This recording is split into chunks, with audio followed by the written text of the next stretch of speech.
We're going to talk about markets. If you were taking principles of economics, we do supply and demand. We draw these fancy graphs.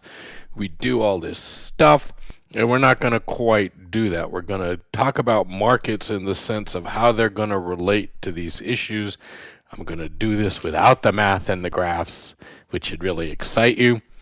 If you ask yourself when you see us talk about some old people in this why we do that, and the answer is that Thomas Jefferson and James Madison did not wake up one morning and come up with all the ideas that are in the Constitution. Most of those ideas are from people who were around before them.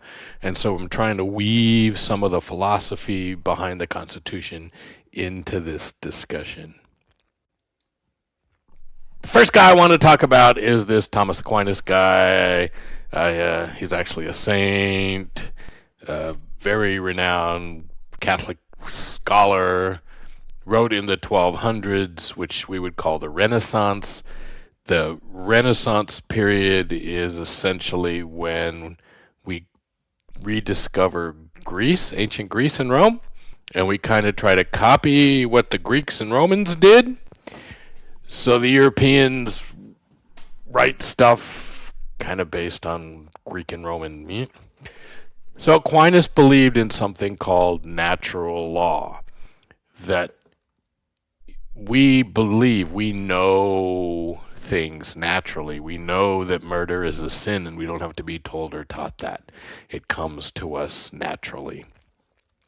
And tied to this theory, he believed that the price of things, if it was based on the cost, was a just price, so that the price of goods, the price of what we buy, should be based on the cost of making them, and he called that a just price.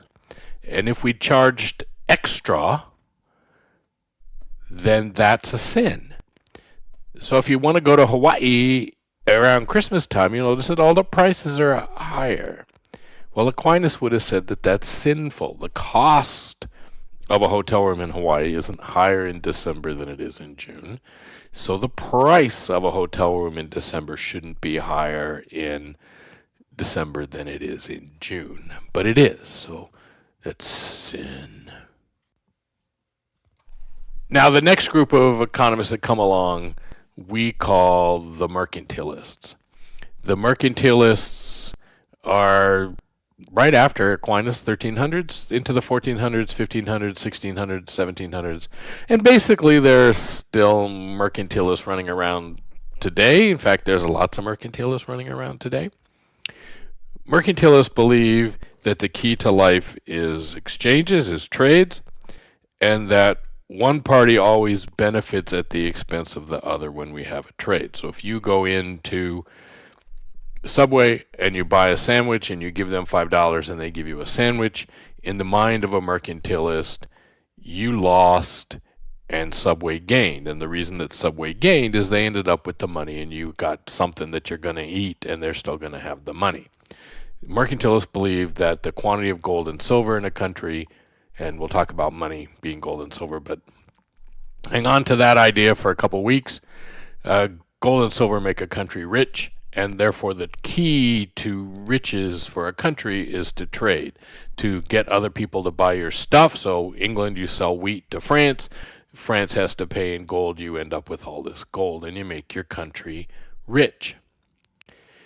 If the mercantilist system is going to work, the mercantilists believe that the economy had to have a lot of government influence. The only way that you can keep that gold and get that gold and silver in your country and then keep it in your country is for the government to pass rules and regulations and laws. And so the government has to control the economy in the minds of the mercantilists. And again, this is the predominant economic theory of the 1300s, 1400s, 1500s, 1600s, 1700s. So out of Aquinas and others, not just him, but others, but he's the one that we point to, comes this idea of natural law that flows to, again, a bunch of other people, but the one we think about is this person named John Locke. John Locke says, every man has a property in his own self. They used to say, hey, God makes the king, and then the king puts rights out to everybody. All of us exist to serve the king. John Locke says no, backwards. Natural law. God gives us, all of us people, us human beings, the property right over ourselves. We own ourselves. And government is there to protect our property, basically to protect ourselves. The king is not giving us rights. We are giving the king rights. So we see this in the Declaration of Independence. We hold these truths to be self-evident, that all men are created equal and that they're endowed by their Creator with certain unalienable rights. Among these are life, liberty, and pursuit of happiness. John Locke said life, liberty, and property, but basically the same thing. This is a theory that's called classical liberalism. It's a change from the prior theory, which said king is the grantor from God. Adam Smith is going to take this theory from John Locke the same way Jefferson takes the theory to create a political theory in the United States. Adam Smith is going to take John Locke and create an economic theory which says the economy should not be run by the government. It should be run by the individual. It's our rights that matter. So remember that the definition of liberal is open-minded, not bounded by tradition. Conservative, right, means we're trying to conserve, we're trying to keep things the way they are. Liberals are trying to change things. Liberalism as a political theory historically meant it was based on the essential goodness of people. Liberals believe that people are inherently good and that we need to protect their freedom and liberty because they're inherently good. Economic liberalism is based on this idea of individual freedom and free markets and trade. So Adam Smith is a classical liberal. Thomas Jefferson is a classical liberal. In the modern world, those terms of liberal and conservative tend to get changed. But remember, conservative means you want to keep the tradition. So if the tradition of America is free markets, for an Adam Smith-based capitalist economy, then conservatives would naturally be the people who are trying to keep that the way it is, and liberals would be the ones who are trying to change it. So Adam Smith, and that's a picture of him. He probably didn't actually look like that based on the written descriptions of him, but it's the picture we have of him. Adam Smith was Scottish. If you ever go to Scotland, if you go to Edinburgh, you can actually go see where he's buried. He was an economist and philosopher, kind of a strange guy, but when you get to be an econ major, you'll find that out. He wrote a book which we call The Wealth of Nations. It actually had a much longer title, but we called it The Wealth of Nations, and it's published in 1776, when that should occur to you that that's the same year of the Declaration of Independence. So these economic and political ideas of freedom and liberty and individual rights are coming through at about the same time, both through the Wealth of Nations and in the Constitution of the United States and the Declaration of Independence. Adam Smith says, you know, you mercantilists, you guys are just wrong. If I go, and there weren't Subways back then, but if I go to Subway and I give them $5 for a sandwich, the sandwich must be worth more than $5 to me. I wouldn't make the trade if the trade made me worse off. Would I walk up to someone who's got $4 and say, here, I'll give you $5 if you give me those $4? No. We make trades voluntarily. So going to Subway and giving them those $5, we must believe that that sandwich is worth more to us than the $5, or we wouldn't do it. Trades are voluntary. They must benefit both sides. They might benefit one side more than the other, but they've got to benefit both sides, or you wouldn't do it. Now, a market is a place where buyers and sellers negotiate these exchanges. So when you go to the grocery store, you go to Subway, you don't actually get to negotiate, right? If you get to the end of the line at Subway and they go $5 and you go, hey, $4.75. They're going to look at you and go, no, it's $5. You don't actually get to negotiate. But we are negotiating. And how we are negotiating is as a group. So if Subway raises the price of those sandwiches to $10 and nobody buys them, price is going to have to come down. If a grocery store sells cans of peas for 10 cents and they can't keep them off the shelf, it's going to encourage them, incentivize them to raise the price of the peas. So even though we don't negotiate these things individually, and it turns out that human beings for the most part don't like to do that, we kind of like to know what the price is ahead of time. There still is this negotiation going on, but it's all of the sellers and all of the buyers kind of as a group in the modern world. So Adam Smith tells us what it takes to make markets work right. And it takes three things. One is there has to be competition. For markets to work right, there have to be lots of buyers and lots of sellers. Lots and lots and lots of buyers and lots and lots and lots of sellers. Number two, everybody has to have pretty good information about what they're buying. There's a fight going on in the world as we speak now about whether almond milk should be allowed to be called milk. The almond people say, yes, it is. It's just like milk. The cow milk people say, no, you're misleading consumers by putting the word milk on there. Both consumers and the sellers need to have good information about what they're buying and selling so that the market will work right. And then lastly, there has to be freedom of choice by the consumer and by the businesses. We have to be free to try to maximize our utility and our profit.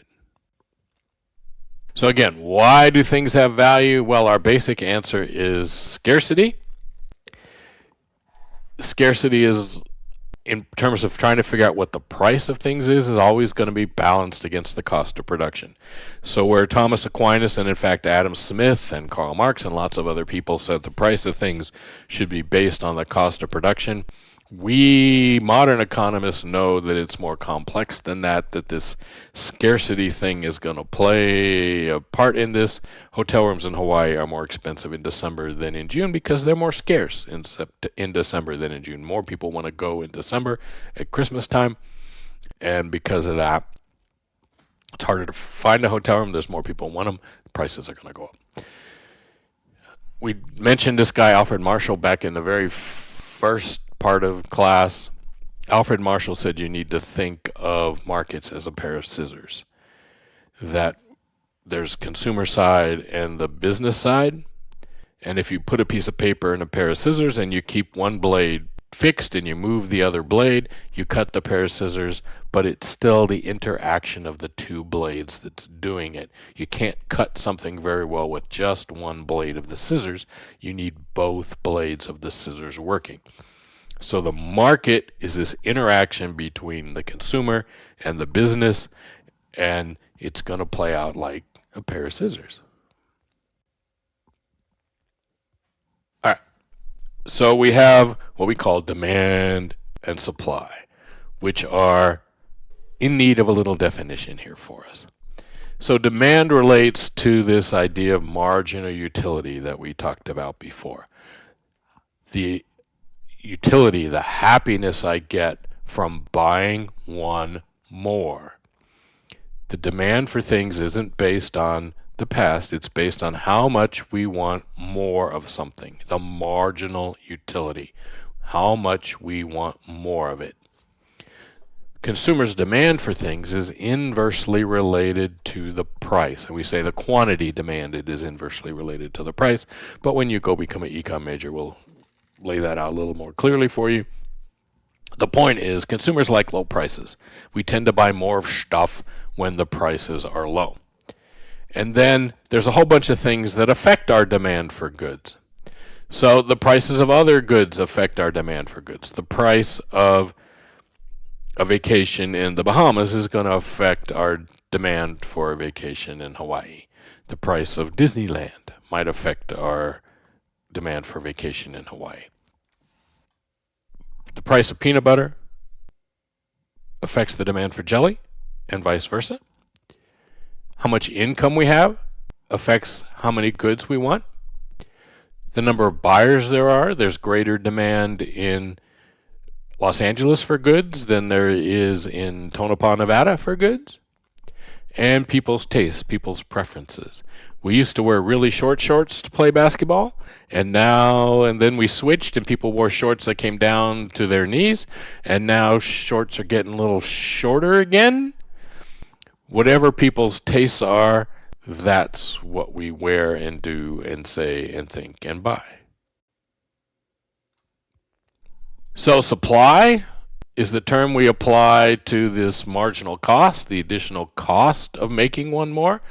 Our willingness to supply something is based on the cost of providing it, more of it, marginal cost of one more. Supply is directly related to price. Businesses would rather sell you the hotel room for $500 a night than for $150 a night. So their willingness to supply something is directly related to the price. The higher the price, the more they're willing to produce. What affects supply? Well, the most important thing in supply is cost. It costs labor and land and capital to produce that hotel room or to produce that airline flight. The costs of jet fuel and the costs of pilots, all that stuff plays into the price that we can charge or that we're willing to accept. We can use our resources in different ways. If we're an airline, we can fly that plane to Hawaii, we can fly that plane to Australia, we can fly that plane to New York. We have choices of how we can use our resources. That's going to play into supply. The number of sellers out there is going to play into supply. If there are a lot more airlines, if Southwest decides to start flying to Hawaii, that's going to affect the supply and the price. And then technology. As we get more efficient airplanes, better airplanes, that affects our willingness to supply plane flights to Hawaii. So we're going to have something called equilibrium, and we're going to talk about this more in the next video.